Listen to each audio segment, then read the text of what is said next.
Hello friend, સ્વાગત છે તમારું મારી ગુજરાતી રસોઈ ટિપ્સ ચેનલમાં। તો આજે આપણે બનાવીશું બહાર મળે તેવા ખમણ। તો ચાલો આપણે શરૂ કરીએ। ખમણ બનાવવા માટે આપણે અહીંયા 1 વાટકી બેસન લીધું છે, જે આપણે રેગ્યુલર બેસન વાપરતા હોય તે। તો ઘરમાં રહેલું તમારે કોઈ પણ એક માપ આ રીતે સેટ કરી લેવાનું છે। તો હવે આપણે બેસનને ચાળી લઈશું। તો તમે જ્યારે પણ ખમણ બનાવો ત્યારે તમારે બેસનને ચાળીને જ લેવાનું છે, કેમ કે આ રીતે બેસનમાં ગાંઠા હોય છે, એટલે આપણે અહીંયા બેસન આ રીતે નથી લેવાનું। એટલે આપણે આ રીતે ચાળીને લઈશું તો આપણું ખમણ એકદમ સોફ્ટ બનશે અને ખમણમાં ગાંઠા પણ નહીં પડે। તો આપણે અહીંયા બધું જ બેસન ચાળી લીધું છે। તો હવે આપણે એમાં સ્વાદ પ્રમાણે મીઠું નાખીશું, 2 ચપટી હળદર પાવડર નાખીશું। તો હવે આપણે અહીંયા અડધી ચમચી લીંબુના ફૂલ નાખીશું। ત્યારબાદ આપણે 1 ચમચીના માપે આપણે અહીંયા 2 ચમચી તેલ નાખીશું। બધા મસાલા આપણે અહીંયા બેસનમાં એડ કરી દીધા છે।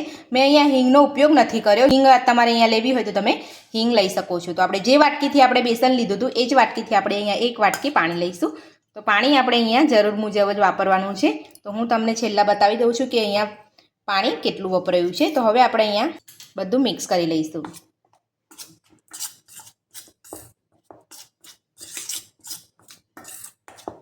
આ રીતે બધું મિક્સ કરીને ત્યારબાદ થોડું થોડું પાણી ઉમેરતા જઈને આપણે અહીંયા બેસનનું ખીરું તૈયાર કરીશું। તો બધું આપણે અહીંયા મિક્સ કરી લીધું છે। તો હવે આપણે થોડું થોડું પાણી ઉમેરતા જઈને બધું મિક્સ કરી લઈશું। તો આપણું અહીંયા ખીરું વધારે પડતું પતલું ના થઈ જાય તેનું ખાસ ધ્યાન રાખવાનું છે।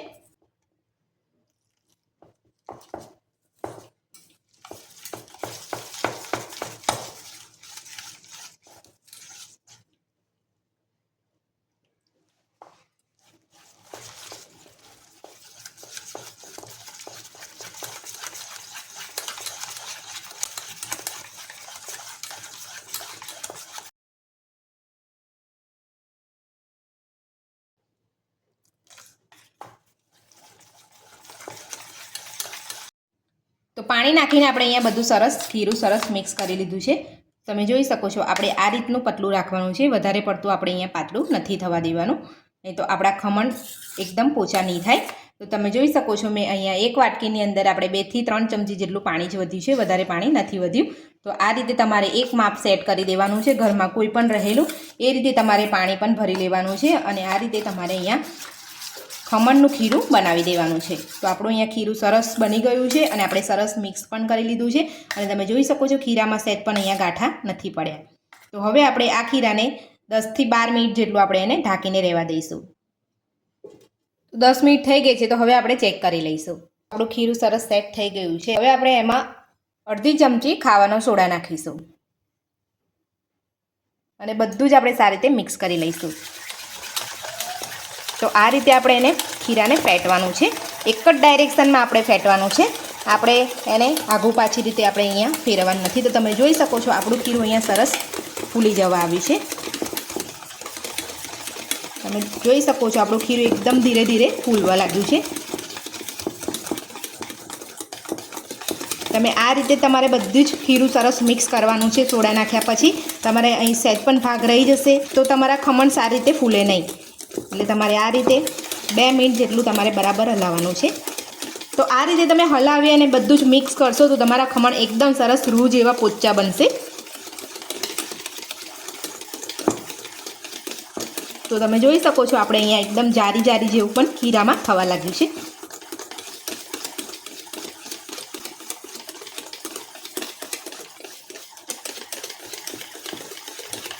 તો બધું જ આપણે અહીંયા સોડા નાખ્યા પછી સરસ મિક્સ કરી લીધું છે। તો આપણે અહીંયા એક ડીશ લીધી છે, તમારી પાસે આવી ડીશ ના હોય તો તમારે ઢોકળાની ડીશની અંદર પણ તમે લઈ શકો છો। તો આપણે અહીંયા ડીશ પહેલેથી જ આપણે તેલથી ગ્રીસ કરી લીધી છે। તમારે ખાસ ધ્યાન રાખવાનું છે કે તમારે અહીંયા તેલ વધારે નથી લગાવવાનું અને આપણે અહીંયા એક કુકર પણ મૂકી દીધું છે, એની અંદર આપણે અહીંયા કાંઠો પણ રાખી લીધો છે। તો હવે આપણે અહીંયા બધું જ ખીરું આ ડીશમાં લઈ લઈશું।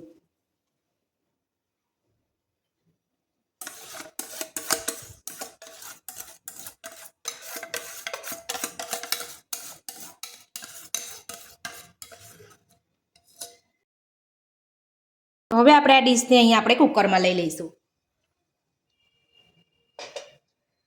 અને ઢાંકણને મેં અહીંયાથી પહેલેથી જ આપણે અહીંયા એક ઓઢનું બાંધી લીધેલું છે, જેનાથી વરાળ બધી બહાર ના નીકળે. તો હવે આપણે અહીંયા ઢાંકણ ઢાંકીને 10 થી 12 મિનિટ જેટલું થવા દઈશું. તો આપણે અહીંયા ફૂલ ગેસ જ રાખવાનો છે, મીડિયમ ગેસ નથી રાખવાનો. જો તમને અહીંયા લાગે કે વરાળ બહાર નીકળે છે તો તમારે ઢાંકણને થોડું આમ તેમ કરીને થોડું સેટ કરી લેવાનું છે. જો વરાળ બહાર નીકળી જશે તો ખમણ સારી રીતે ફૂલે નહીં. એટલે આપણે આ રીતે અહીંયા ઢાંકણ ઉપર કપડું બાંધી લીધું છે. તો 10 થી 12 મિનિટ જેટલો સમય થઈ ગયો છે. તો હવે આપણે ચેક કરી લઈશું. તો તમે જોઈ શકો છો આપણા ખમણ અહીંયા સરસ ફૂલી ગયા છે. તો હવે આપણે ચેક કરી લઈશું. તો તમે જોઈ શકો છો આપણું ચપ્પુ એકદમ સરસ ક્લીન નીકળે છે, એટલે આપણે અહીંયા ખમણ સરસ થઈ ગયા છે. તો હવે આપણે ડીશને કાઢી લઈશું. તો હવે આપણે ખમણને થોડા ઠંડા થવા દઈશું. આપણા ખમણ ઠંડા થાય ત્યાં સુધી આપણે એનો વઘાર તૈયાર કરી લઈશું. તો હવે આપણે અહીંયા પેનમાં 3 ચમચી જેટલું તેલ નાખીશું. તો આપણે અહીંયા નાની ચમચી લેવાની છે, આપણે મોટી ચમચી નથી લેવાની.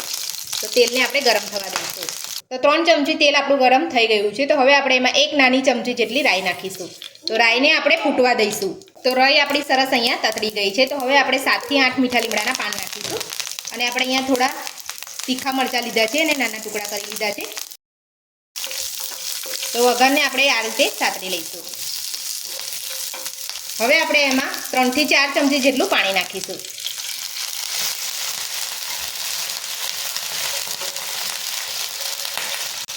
ત્રણ નાની ચમચી જેટલી ખાંડ નાખીશું. તો 3 ચમચી આપણે અહીંયા ખાંડ ઉમેરી લીધી છે અને આપણે ખાંડ અહીંયા ઓગળી ગઈ છે. તો આપણે અહીંયા ચાસણી નથી થવા દેવાની. આપણે અહીંયા ખાંડ ઓગળે એટલું જ આપણે અહીંયા ગરમ થવા દેવાનો છે વઘારને. તો આપણે અહીંયા ખાંડ સરસ ઓગળી ગઈ છે. તો હવે આપણે અહીંયા ગેસને બંધ કરી લઈશું અને વઘાર આપણો થોડો ઠંડો થવા દઈશું. તો આપણો વઘાર ઠંડો થાય ત્યાં સુધી આપણે ખમણ ચેક કરી લઈએ. તો આ રીતે આપણે પહેલાં સાઈડ કિનારીમાંથી કાઢી લઈશું. તો હવે આપણે ખમણને કટ કરી લઈશું.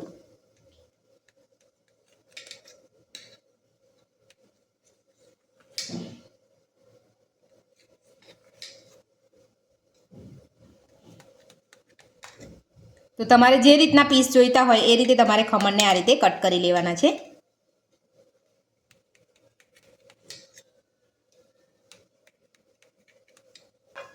તો વઘાર આપણો ઠંડો થઈ ગયો છે. તો હવે આપણે વઘારને ખમણ ઉપર રેડી દઈશું.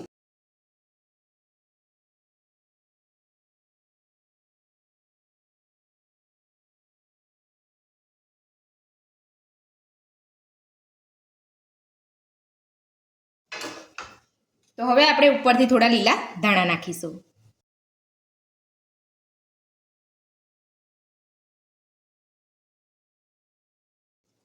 તો આપણે અહીંયા વઘાર રેડી લીધો છે. તો આપણે અહીંયા ખમણ બનીને તૈયાર છે.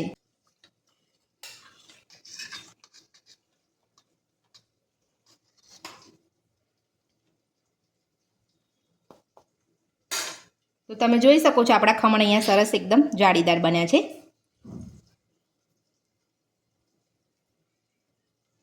તો હવે આપણે સર્વ કરી લઈશું. તો તમે જોઈ શકો છો આપણે અહીંયા ખમણને સર્વ કરી લીધા છે અને બધા જ ખમણ આપણા અહીંયા સરસ જાળીદાર દેખાઈ રહ્યા છે. તો તમને અહીંયા ડીશમાંથી તમે જોઈ શકો છો. ત્યારબાદ હું તમને અહીંયા ખમણ તોડીને પણ બતાવી દઉં છું. તો ખૂબ જ ઓછા ખર્ચમાં અને ખૂબ જ ઓછી મહેનતમાં આપણા ખમણ બનીને તૈયાર છે. હું તમને અહીંયા એક ખમણનો પીસ અહીંયા તોડીને બતાવી દઉં છું. તો ખમણના પીસની અંદર તમે જોઈ શકો છો સરસ એકદમ જાળી પડી છે અને એકદમ સરસ આપણા અહીંયા પોચા ખમણ બનીને તૈયાર છે. તમારે અહીંયા ખમણ બનાવતી વખતે તમારે અહીંયા ખાસ ધ્યાન રાખવાનું છે. ખીરાની અંદર તમે સોડા નાખો તો બરાબર ફીણવાનું છે અને ત્યારબાદ તમારે કુકર મૂકવાનું છે. કુકરની અંદર ગરમ પાણી થાય ત્યારબાદ કાંઠા ઉપર તમારે ખીરું રેડી અને ઢાંકણ બંધ કરી લેવાનું છે. તમારે ખાસ એનું ધ્યાન રાખવાનું છે કે વરાળ બહાર નીકળતી ના હોય. તો આ રીતે એકદમ પરફેક્ટ રીતે તમે ઘરે ખમણ તૈયાર કરી શકશો. જ્યારે તમારા ઘરે મહેમાન આવશે ત્યારે તમે 15 થી 20 મિનિટની અંદર તમે આ ખમણ બનાવી શકશો. જો તમને મારી આજની રેસીપી ગમી હોય તો મારા વિડીયોને લાઇક કરજો, ચેનલને સબસ્ક્રાઈબ કરજો, તમારા મિત્રોને જરૂરથી શેર કરજો. Thank you.